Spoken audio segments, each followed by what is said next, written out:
तो इसको टिक कर देंगे। तो कहने का मतलब tendency to move from stronger field to weaker field, poles के बीच जो है फील्ड स्ट्रांग है तो लिक्विड मूव कर गई नीचे, डिप कर गई, और इस इधर डिप की तो इधर राइज कर गई। ये tendency to move from stronger to weaker field, second property. ठीक है बच्चों। तीसरी प्रॉपर्टी रिलेटिव, ऐसे लिखिए, तीसरी property magnetic permeability less than 1, magnetic permeability less than 1। Diamagnetic materials की मैग्नेटिक परमेबिलिटी लेस देन 1 होती है, लेस देन 1 होती है। Fourth property magnetic susceptibility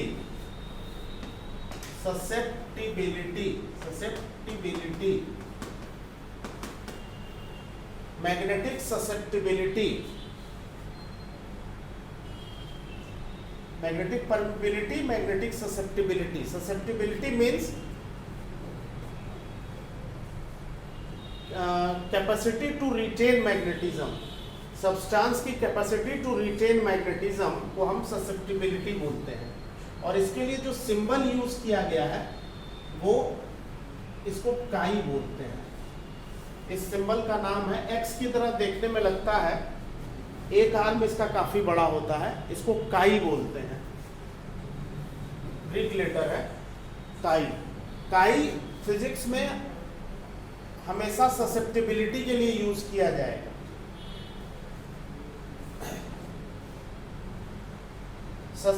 magnetic susceptibility of diamagnetic materials, fourth property है, magnetic susceptibility of diamagnetic materials is independent of temperature.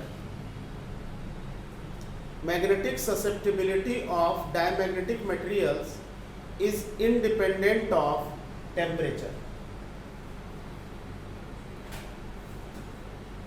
मतलब ये हुआ कि डायमैग्नेटिक मटेरियल को अगर हम गर्म भी कर दें तो उसका मैग्नेटिज्म, मैग्नेटिक बिहेवियर जो है वो लूज नहीं होगा। मतलब वो हीटअप करने के बाद भी उसके मैग्नेटिक बिहेवियर में कोई चेंज नहीं आएगा। समझ में आई बात?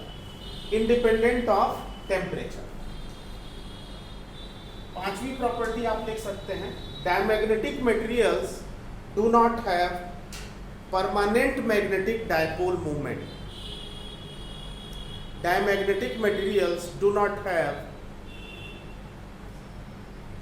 Permanent magnetic dipole movement.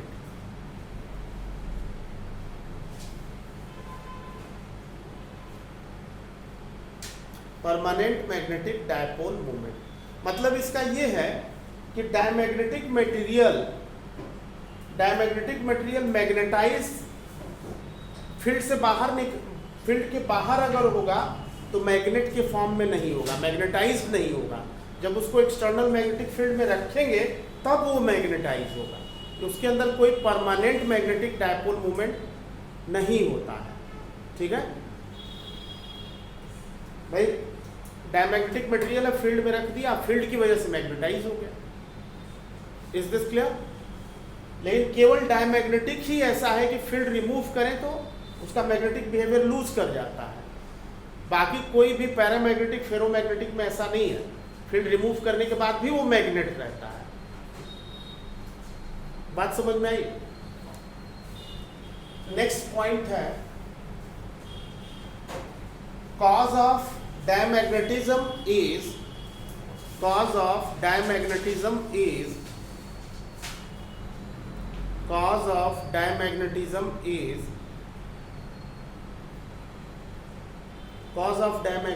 is induced orbital magnetic dipole moment.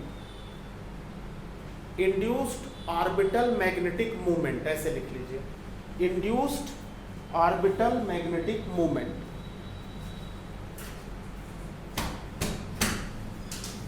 Induced orbital magnetic moment. तो ये जो है डायमैग्नेटिक मटेरियल और उसकी प्रॉपर्टीज हो गई।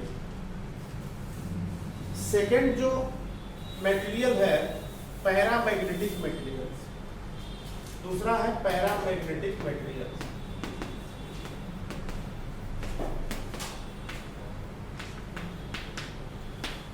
Paramagnetic materials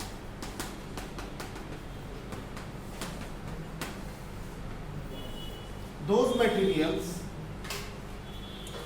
materials which get feeble magnetization, those materials which get feeble magnetization in direction of external magnetic field,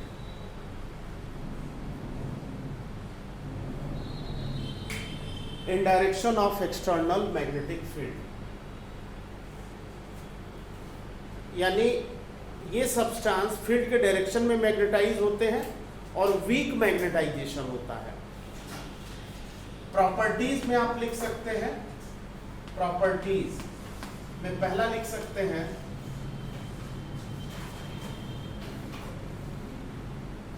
paramagnetic bar stay anti parallel to field direction. Paramagnetic bar stay, paramagnetic bar stays anti parallel to field direction, anti parallel to field direction. क्या मतलब है बच्चों? जैसे अगर ये magnet के poles हैं, north और साउथ पोल, और फील्ड का डायरेक्शन नॉर्थ से साउथ है, अगर कोई पैरामैग्नेटिक मटेरियल पैरामैग्नेटिक बार को हैंग करे, पैरामैग्नेटिक बार को हैंग करें यहाँ, तो anti parallel to field direction ये स्टे करेगा। इस बार का मैग्नेटिक मोमेंट लेफ्ट है, मैग्नेटिक फील्ड का डायरेक्शन राइट है, anti parallel to field direction stay करेगा।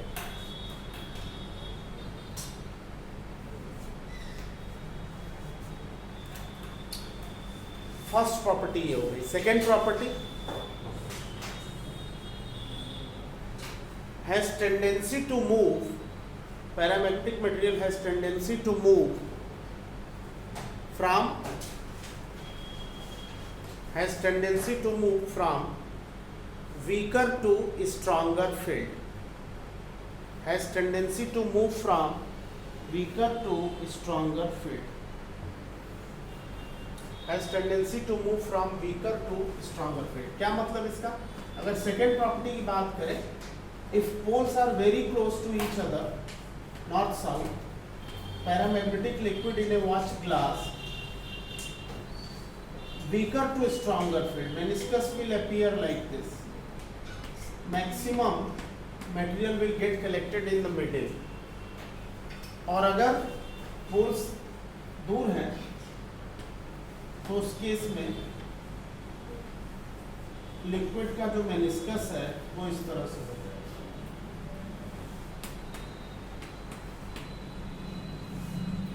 और अगर ट्रांसपेरेंट ग्लास ट्यूब की बात करें जिसमें पैरामैग्नेटिक लिक्विड भरी है, और अगर लेफ्ट आर्म में को मैग्नेट के पोल के बीच रख दें, तो लेफ्ट आर्म को अगर मैग्नेट के पोल के बीच में रख दें तो लिक्विड का लेवल जहाँ तक फील्ड स्ट्रांग होगी वहाँ तक राइज कर जाएगी, और कंपैरेटिवली अदर आर्म में लिक्विड का जो लेवल है, लिक्विड का लेवल जो है उतना फॉल कर जाएगा। यहाँ फॉल करेगा, यहाँ राइज करेगा, राइट आर्म में लिक्विड गिर जाएगी, लिक्विड का लेवल फॉल कर जाएगा, और लेफ्ट आर्म में लिक्विड का लेवल राइज कर जाएगा। वीकर फील्ड से स्ट्रॉन्गर फील्ड में लिक्विड मूव कर जाएगी।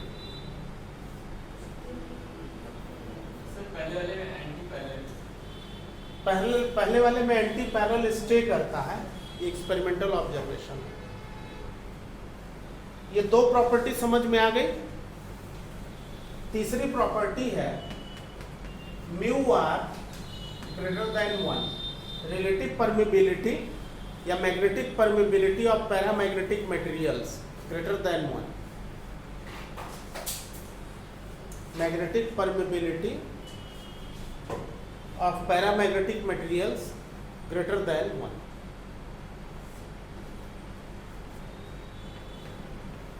नेक्स्ट है magnetic susceptibility inversely proportional to temperature. Magnetic susceptibility of paramagnetic materials inversely proportional to temperature, inversely proportional to temperature, inversely proportional to temperature. Chi inversely proportional to temperature, तो chi equals to C by T लिखते हैं बच्चों। C constant है, T temperature है, inversely proportional to temperature, इसको Curie law कहते हैं। Chi equals to C by T, this is called Curie's law, Curie's law.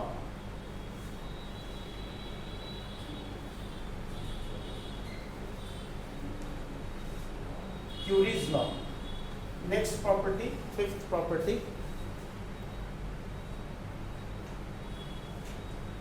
paramagnetic materials have permanent magnetic dipole moment. Paramagnetic materials have permanent magnetic dipole moment.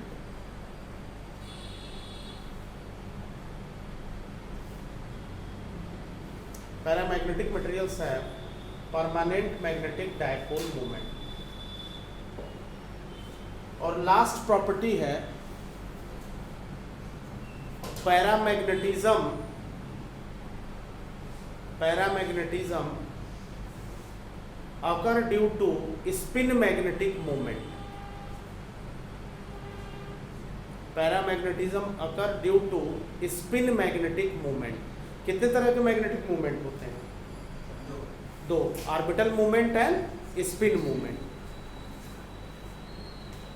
So this is paramagnetic materials. ये सब जो points हैं ना, ये सब तमाम objective question में आप पूछे गए हैं। Last one is ferromagnetic substances, ferromagnetic substances या ferromagnetic materials।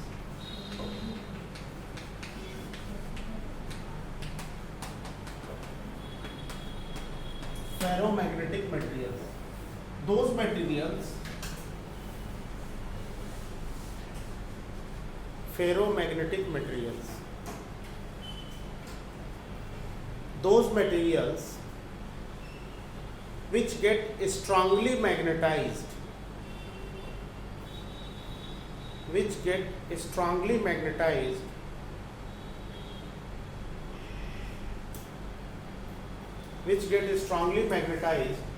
in the direction of external magnetic field,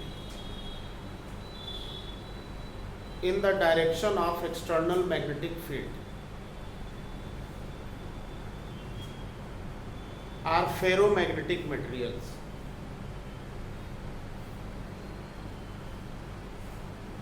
ferromagnetic material, जैसे आयरन है फेरोमैग्नेटिक मटेरियल है, निकिल कोबाल्ट वगैरह, ये सब स्ट्रांग मैग्नेट बनते हैं, है ना, ये सब स्ट्रांग मैग्नेट बनते हैं। इसकी प्रॉपर्टीज में आप एक लाइन लिखिए जरा इसमें, प्रॉपर्टीज ऑफ फेरोमैग्नेटिक मटेरियल्स। लिखो बेटा, all the properties of paramagnetic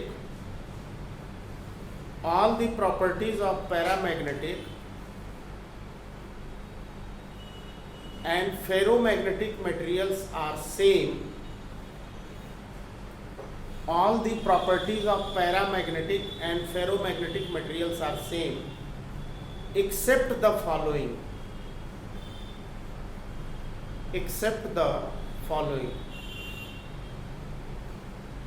accept the following, except the following. पहला है बच्चों mu R much greater than 1,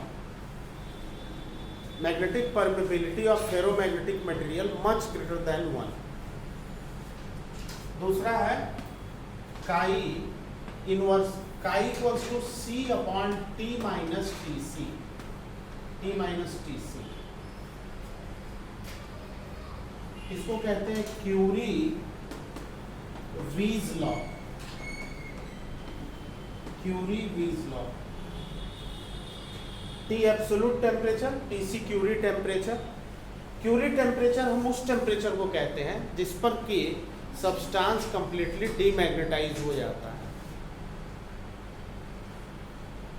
किसी मैग्नेट को गर्म करेंगे तो वो डीमैग्नेटाइज हो जाएगा, जिस टेम्परेचर पर कंप्लीटली डीमैग्नेटाइज होगा उसको क्यूरी टेम्परेचर कहते हैं। एक बात और इसमें जो थोड़ा सा डिफरेंट है वो बताना है, आप लिख लीजिए थर्ड पॉइंट।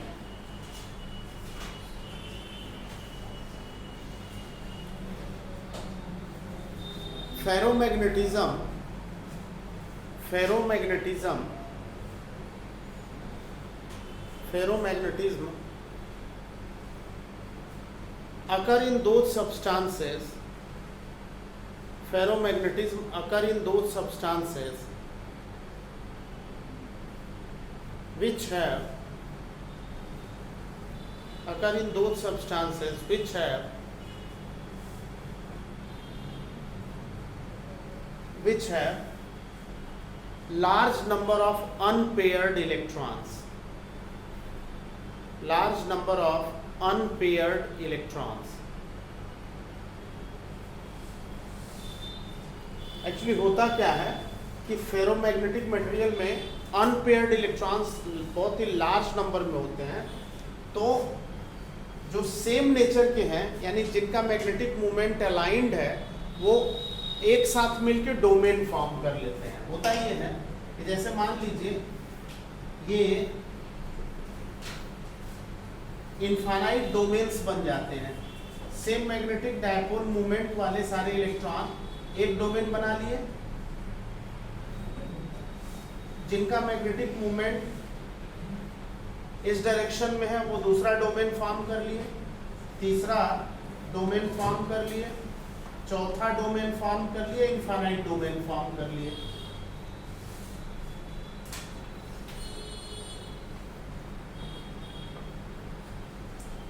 अब होता क्या है कि जब एक्सटर्नल मैग्नेटिक फील्ड अप्लाई की जाती है, अगर मैग्नेटाइज करने के लिए एक्सटर्नल फील्ड अप्लाई करेंगे तो ये जितने भी डोमेन्स हैं इन सब में सभी मैग्नेटिक मूवमेंट का डायरेक्शन सेम हो जाता है फील्ड के डायरेक्शन में,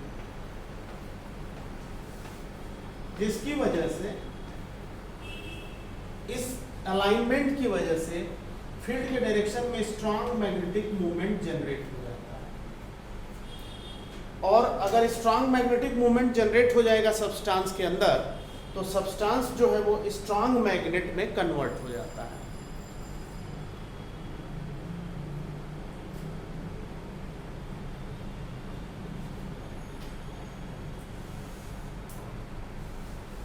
बाकी सारी प्रॉपर्टीज सेम है फेरोमैग्नेटिक और पैरामैग्नेटिक की।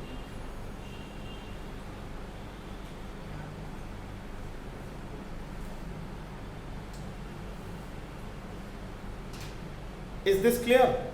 ठीक है। अब इसके बाद इसमें हिस्टेरिसिस करके आता है, एक टॉपिक है, हेडिंग आ दीजिए, हिस्टेरिसिस। Hysteresis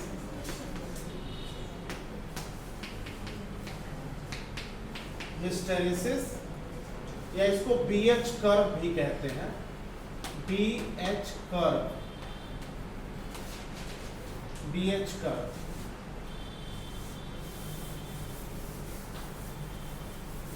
BH curve